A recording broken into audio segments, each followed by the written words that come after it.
Hello. Today I'm doing the second hexagram of the I Ching. This is part of my I Ching series, and if you're very interested in the I Ching, I would suggest you pick up my book, The Magician's I Ching, which is available on Amazon or from Karnak Books, and I'm sure you'll find it very useful. So this is hexagram number 2,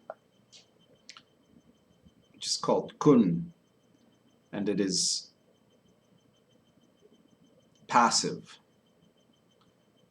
Hexagram 1, you'll remember from the previous video, was all about the creative force. It consisted of 6 solid lines. And now, hexagram 2, the passive, consists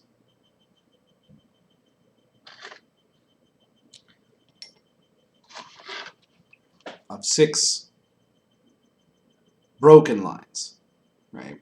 6 yin lines. The first one was all yang. This one is all yin. And hexagram 2 is a response, you could say, to hexagram 1. So Chen, the hexagram 1, Chen, is about the yang force. It's the exemplar of the solid, powerful force. And hexagram 2, Kun, is the passive force, the yin force, the feminine force. And you may recall from the video on hexagram 1 that the symbol of the yang force is the dragon. In hexagram 2, the symbol of the passive force is the mare. And it represents a response to hexagram 1, in that hexagram 1 is the powerful force, the driving force, the leader force. And then hexagram 2 is the receptive or passive force, the force of submission, but it is a partner to hexagram 1, right? They're connected to each other. Hexagram 1 may be the ruler, and number 2 is the servant or the assistant, but they're necessary for each other. And as I said in the previous video, all the other 62 hexagrams out of the 64 are in some way meant to be a spectrum that is between these two. These two are the purest forms, right? Pure yang and pure yin, that is possible at that 6-dimensional level of the phenomenal world that is represented by the 64 hexagrams. So every other hexagram is some intermediate state between those two. It represents the interplay between yang and yin, between the creative and the passive, right? And so what we have here in the textual material for hexagram 2 is that passive is consisting of the same trigram doubled, right? The world and the world. And any hexagram of the I Ching that consists of a double trigram of two of the same elements connected usually are hexagrams of particularly significant importance, right? They're particularly powerful hexagrams that represent major concepts, right? The description here says, passive is gentle success. The mare is a sign of good luck. And so the mare, as I said, is the symbol of yin, just like the dragon is yang. And the mare is the symbol of yin because the mare is considered peaceful, is considered to be gentle but powerful, right? That's very important because they're both of these hexagrams. It's not that, even though one is what you could call weak lines, right? Yin is weak and yang is strong in that sense. Both of them have a certain power, right? Because there's enormous, when you have all the lines are the same in these 2 hexagrams, and the only 2 where all the lines are the same, right? Those are symbols of enormous power because It's they're in a sense isolated, a specific type of power, but it's a great power nonetheless. And the power of hexagram 1, of the creative power, is this power that comes from the ability to charge forward, to push forward, to make things, to do that jump, the dragon jumping over the abyss, right? But hexagram 2 also is a symbol of enormous power. It's the power of being able to yield, of being able to move aside, of being able to open up, right? And that can be just as powerful in its way as the forceful driving power of yang. So the mare is a gentle creature, but it is very powerful in its own way.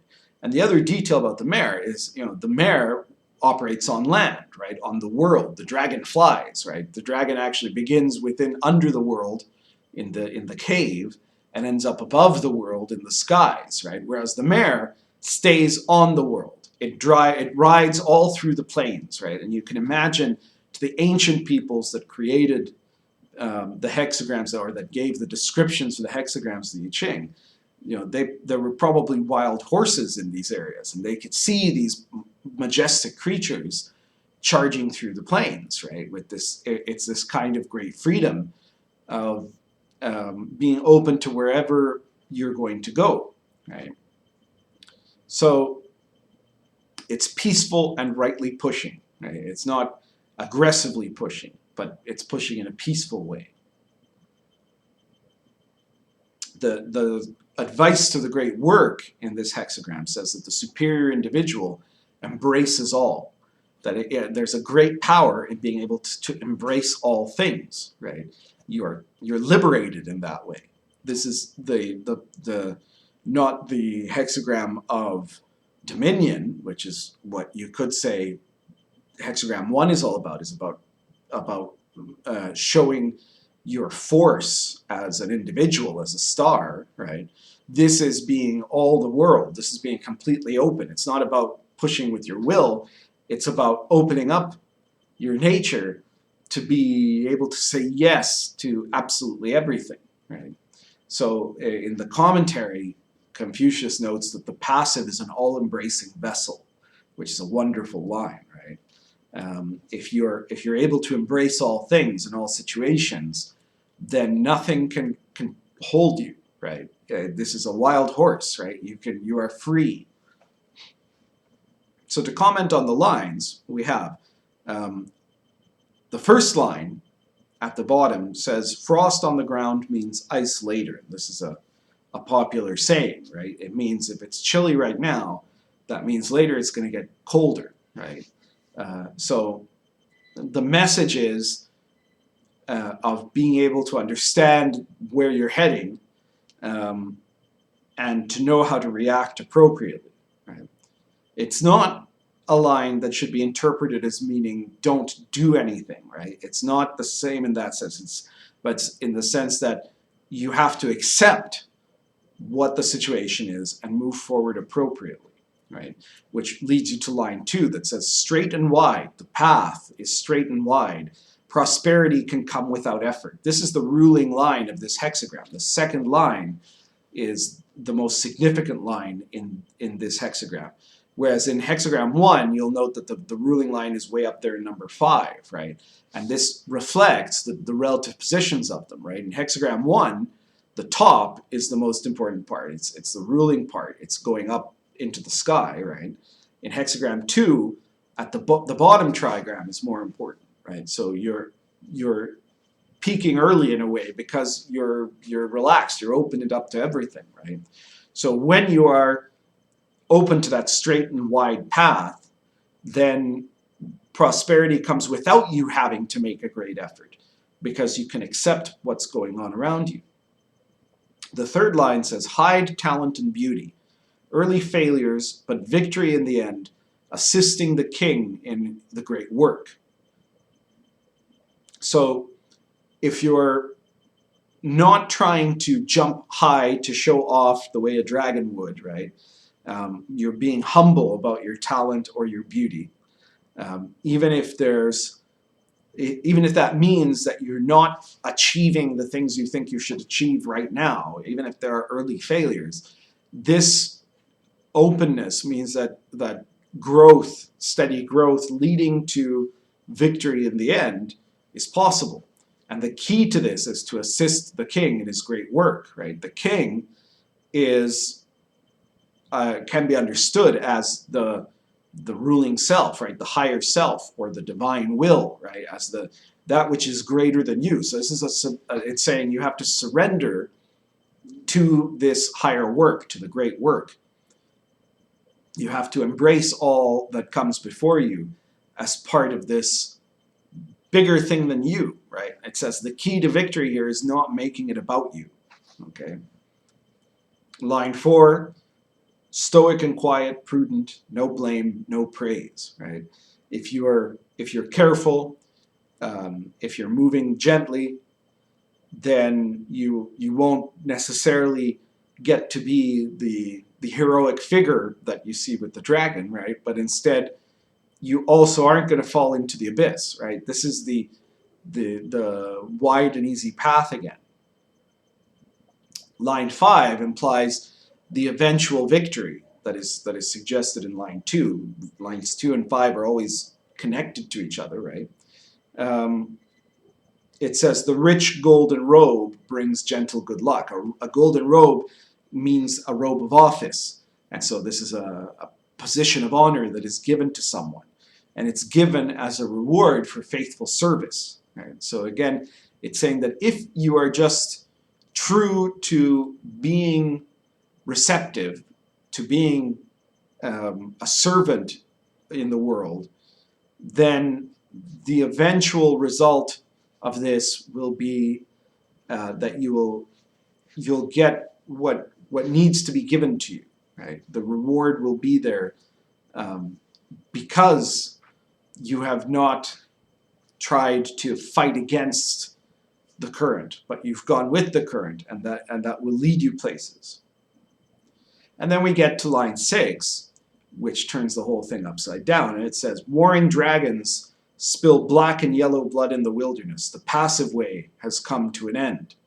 And as usual, the 6th line is after the ending of things in the 6 steps of a hexagram, right? So the last line is when you're already past the state of this situation, and now the opposite thing is starting to come into effect. Just like in the first hexagram, it talked about the proud dragon will regret because he reached too far, right? You went too far, you went past line 5, and now you're in a situation that you've overreached.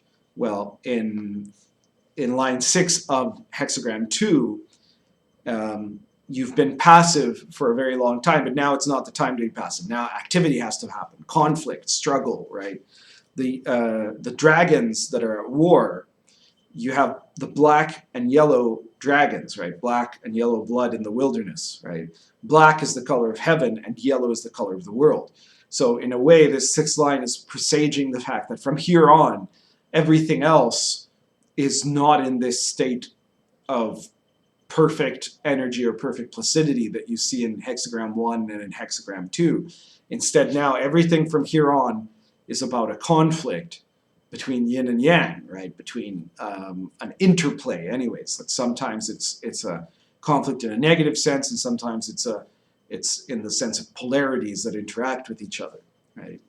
But the passive way is finished, and you have to know one of the keys of the I Ching is that it's always about change. So this path of being submissive, of being in yin, is something that is going to work for you until a certain point, and then inevitably at some point you have to change over to yang, right? You have to go into the state of active will.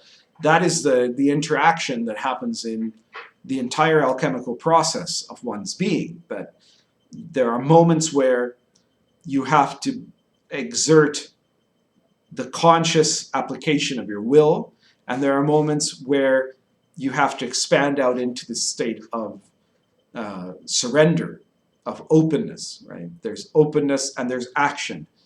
motion and stillness. In the Qigong practices, those two combine to create the perfect interaction with reality that leads to an expansion in consciousness. So you have to know when to be still, when to be passive, and you have to know when to move. And luckily, the I Ching guides us along this way when we study it and when we use it. That's all for today.